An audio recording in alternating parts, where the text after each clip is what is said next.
અમદાવાદ મહાનગરપાલિકાની ચૂંટણીમાં ભાજપનો પ્રચાર તેજ બની રહ્યો છે। ડેપ્યુટી સીએમ હર્ષ સંઘવી શહેરના વિવિધ વિસ્તારોમાં ચૂંટણી સભા કરી રહ્યા છે। દરિયાપુર, ખાડિયા, લાંબા સહિતના 3 વોર્ડમાં સભા યોજાઈ। દરિયાપુરના ઘીકાંટા રોડ પરથી પ્રચારની શરૂઆત થઈ, જ્યાં મોટી સંખ્યામાં લોકો ઉપસ્થિત રહ્યા। સંઘવીએ દરિયાપુરની દેશભક્તિ અને સાંસ્કૃતિક વારસાની પ્રશંસા કરતા કહ્યું કે દરિયાપુર માત્ર વિસ્તાર નથી, પરંતુ નાગરિકોના હૃદય સમાન છે। શહેરને ક્યારેક અબ્દુલ લતીફના નામ સાથે ઓળખવામાં આવતું હતું। ભાજપના શાસનમાં લતીફ હોય કે તેના સાગરીતો બધા સામે કાયદેસરની કાર્યવાહી કરી તેમને કાબૂમાં લેવામાં આવ્યા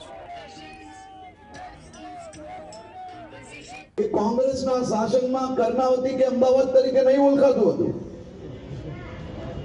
આ આપણું શહેર એ લતીફના નામે ઓળખાતું હતું, આ લતીફના શહેર તરીકે ઓળખાતું હતું।